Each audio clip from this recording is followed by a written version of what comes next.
Welcome to the Chris Spangle Show. Thank you so much for joining me here on the program. I am glad to be back with you today, and we have a very interesting topic. It seems like, I don't know, the world has always been going crazy, right?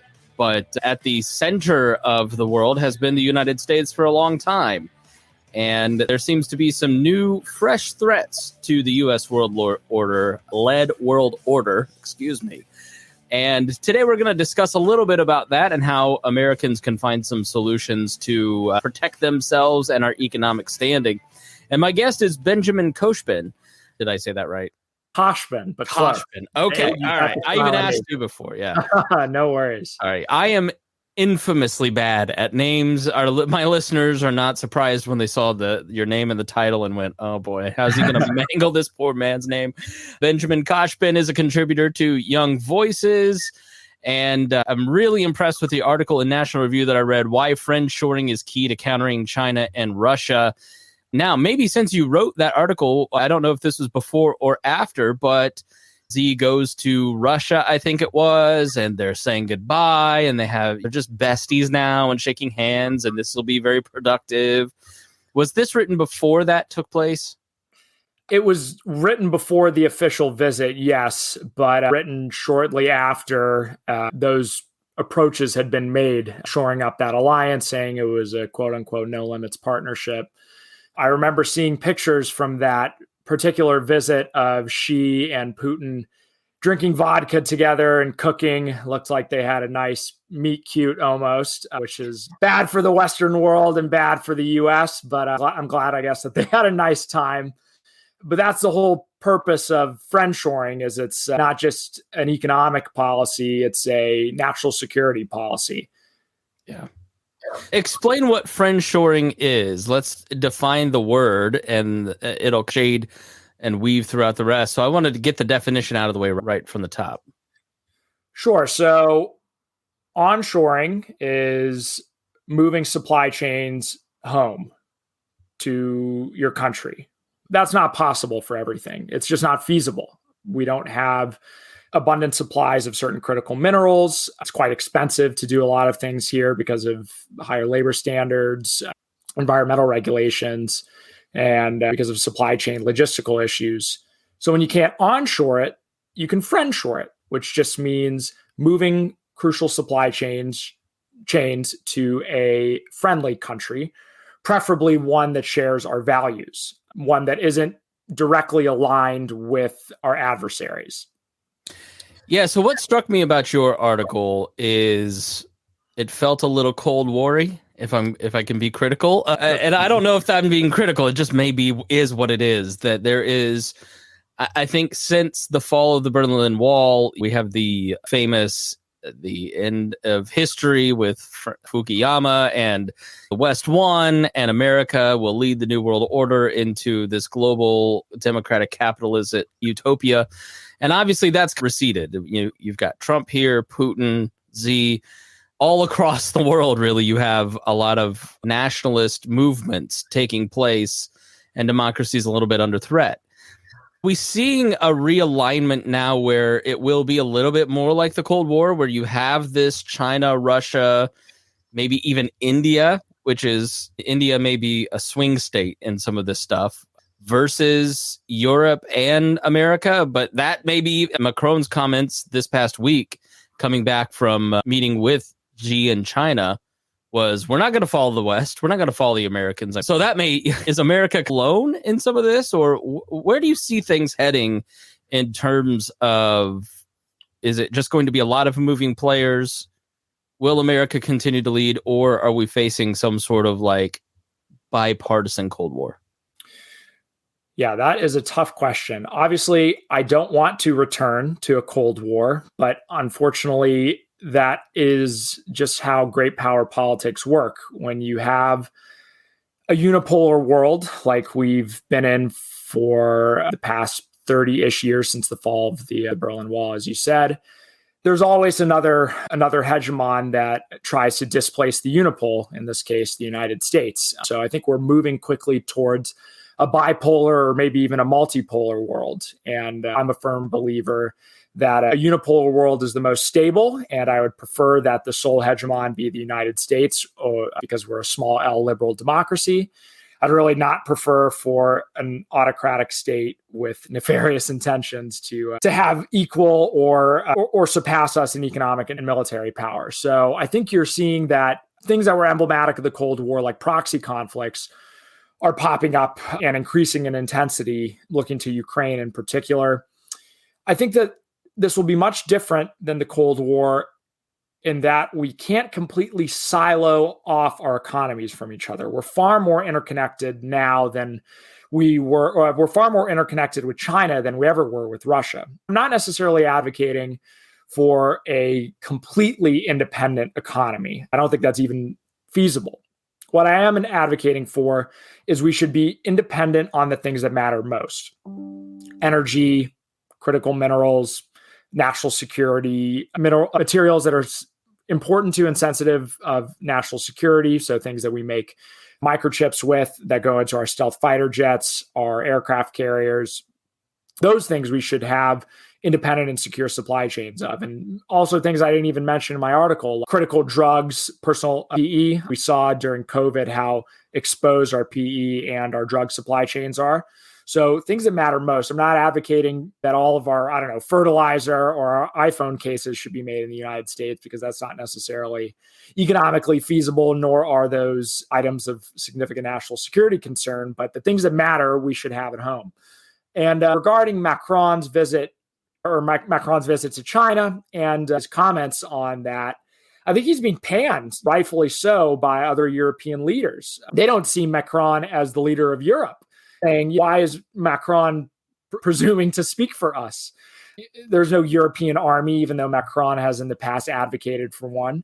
So the EU isn't even moving or acting as a single body. But I think he's wrong to say that the EU should or even can become independent of the United States. And I think that's evidenced in large part by how much they rely and have relied on us for energy during the war in Ukraine. They would have been completely out of luck if it weren't for U.S. natural gas exports. Russia cut off almost all of their natural gas exports to Europe during the war in Ukraine, and the United States filled the gap. The United States now supplies more than half of Europe's natural gas imports.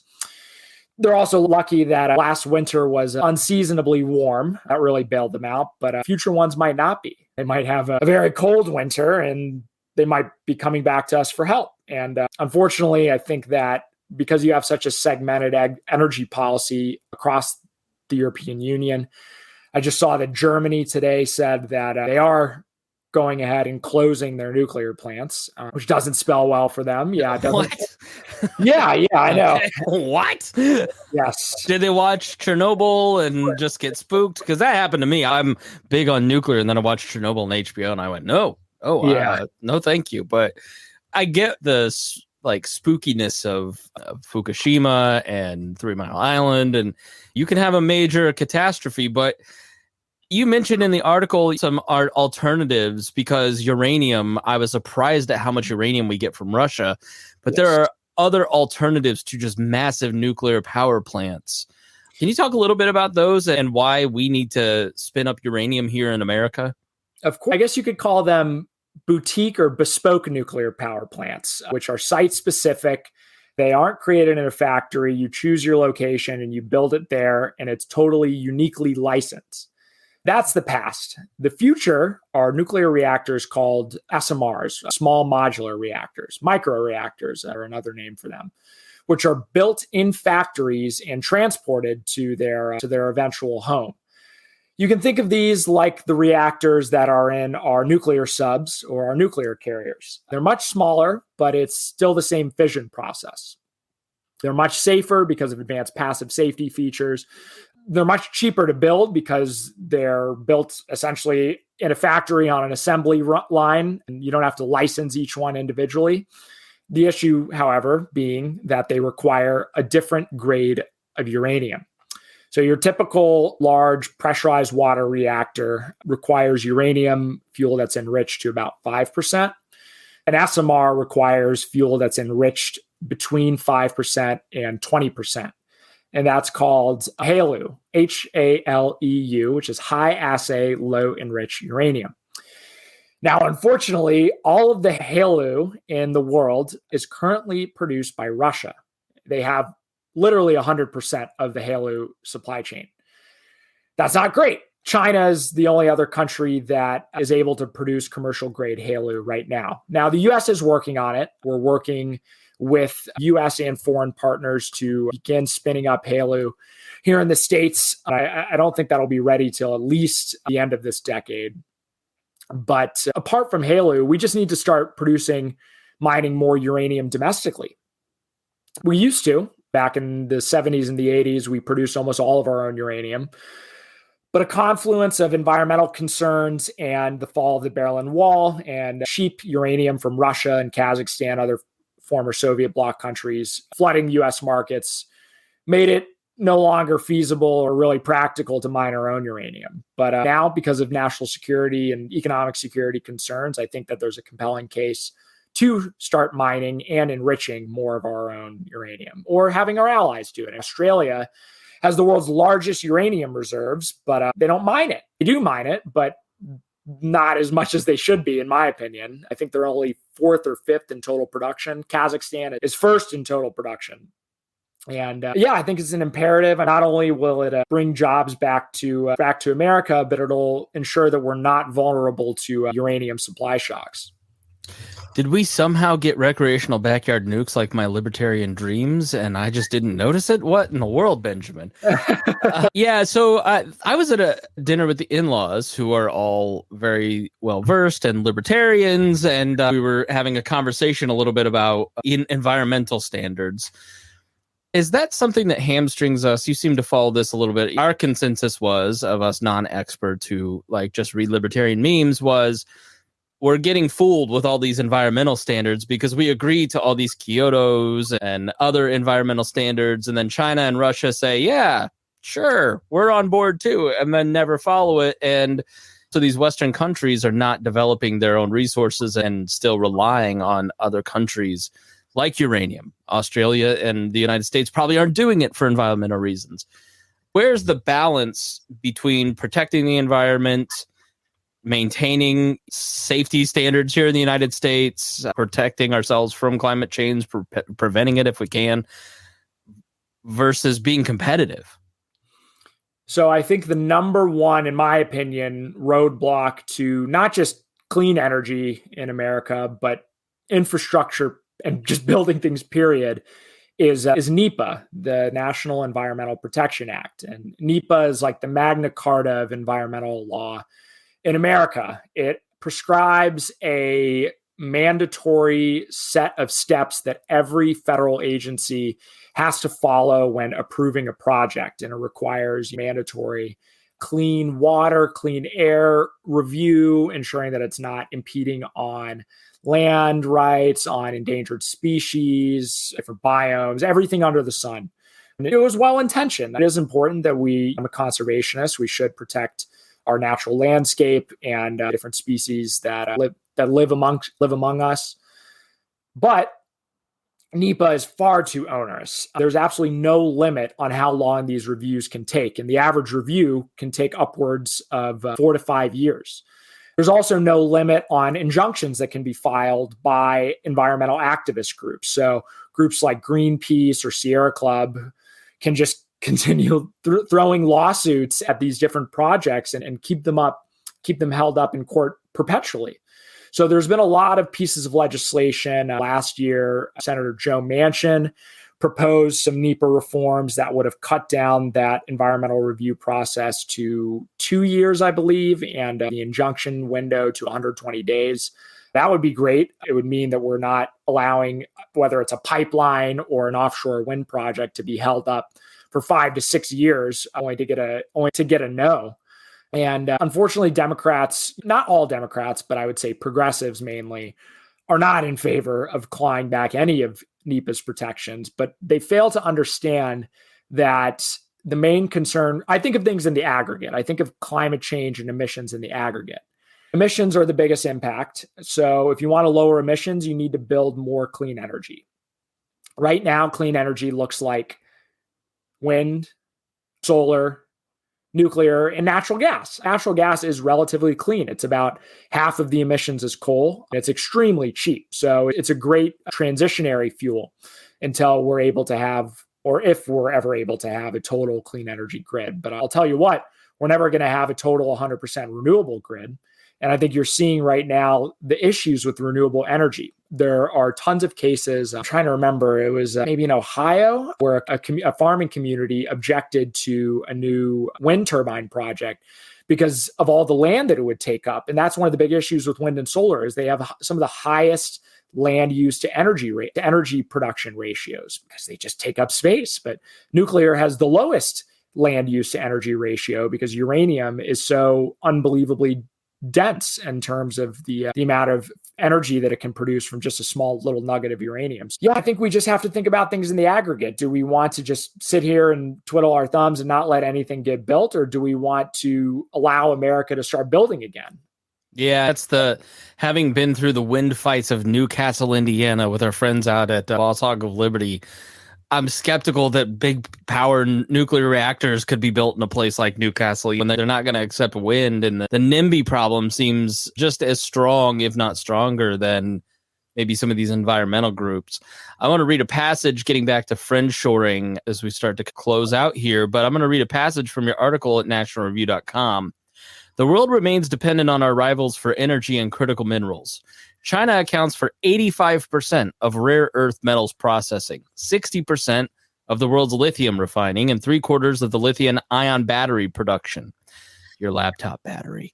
Just as we can prime our energy exports to benefit our allies, we can collaborate with our allies to counter our adversaries. U.S.-Australian collaboration rare earth mining has already led to China's global market share of these critical minerals dropping from 80% to 60%. I think those are some great statistics, Benjamin, on how friendshoring, if we're going to have the NIMBY problem here, we're going to have the environmental problem, or the Greenpeace is running around blocking everything. That's where friendshoring can come in. What are some other examples in the article or not in the article that kind of speak to that? Yeah, that's a great question. Other examples, I'll point to Australia again. Australia has, as everyone knows, a ton of extra space and extra land. And even though they do have a lot of opposition, for example, to mining uranium, I still think there's an enormous potential there for U.S. assistance and U.S. partnership in both mining uranium in Australia and even maybe moving some of the enrichment supply chain to Australia.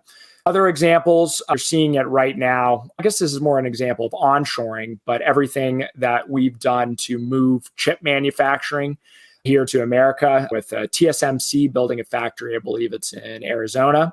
That's a great example of, I guess, is almost a reverse of friendshoring. It's we don't necessarily need to build things here with American companies because that's not always feasible. You can't just spin up a semiconductor company in a couple of years, but moving companies, foreign companies that belong to our allies here to America to build things, to hire people, those are great options as well. I think that there are tons of examples of both friendshoring, where it's U.S. companies building things in foreign countries, in allied countries, and foreign companies building things here in America. It cuts both ways. I think that's a great example. Also circling back to uranium production. We're partnering with French companies, actually. Orano, I believe, is the company. And Urenco, I think, is one of the other companies that we're partnering with to build uranium enrichment processing here in America. Doesn't have to be a U.S. company as long as they're hiring U.S.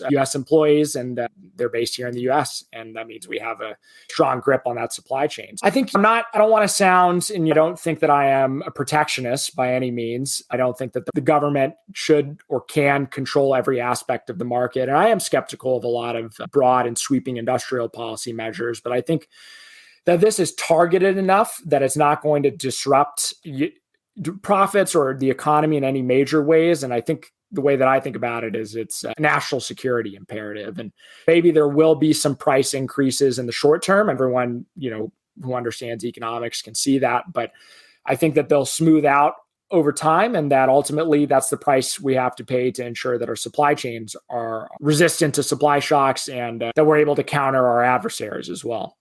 Yeah, you point this out in the article that Russia and China use a classic American tendency where I'm not going to pay more for that. Yeah. Against us as a weapon. But I think when you look at this, I had a moment during COVID where we all talked about how, 85% or something of our antibiotics are made in China and we don't have those plants here. What happens when you're in a COVID-like situation and then all of a sudden they decide they don't want to ship you any antibiotics? That puts your people at risk, when insulin or some of these very key drugs. I, like you, I'm not a protectionist. I'm a free trader. I'm a Milton Friedman fan. I'm a capitalist. I do think at the same time, it is smart to make sure that you're thinking about your own people, because if you're in a world where it's like tax abatements, right? Newcastle residents don't want to have to give all of this money, but if they don't to, what's the chip manufacturer that's building the $1.8 billion chip plant here in Indiana, Kokomo is going to give them a tax abatement, so Jasper will lose out if they don't too. There's some of that where you've got to play ball and think strategically about some of this stuff. Final thoughts on this. Please wrap up with anything that we didn't mention. Sure. So I think a good way to think about this is free trade with free countries. We should be trading openly with our allies, cautiously with unaligned countries, and only when necessary, I guess you could say, with our adversaries. And I'm not saying embargo China, I'm not saying embargo Russia, but we should be conscious of which supply chains are centered where. Should we stop buying all of our electronics or fertilizer or, canned goods from China? No, that's not feasible. That's just going to raise prices on American consumers. But should we stop buying the ingredients that go, or the materials that go in our electric vehicles, in crucial parts of our energy grid, in our fighter jets and military hardware? Should those come from China? Should those come from Russia? Probably not. And if, God forbid, things get worse, then we can address those other areas. But I'd like to be on the safe side and make sure that our supply chains of medicine, of PE, of energy, of national security, important materials are safe. So free trade with free countries, and let's be a little bit more cautious about who and what we trade with countries that may not have our best interests at heart. All right, Benjamin, give us your shameless self-promotion. Where can people follow you if they'd like? Hit me with a follow on Twitter at BenKhoshbin. That's BenKhoshbin. Same handle on Instagram. And I tweet about energy, foreign policy, succession, various memes. So give me a follow. You had me at succession and memes. All right. Thanks so much for joining me, Benjamin. I really appreciate it. Yeah, thank you for having me. And thank you, listener, for joining me here on The Chris Spangle Show. We'll see you again next time.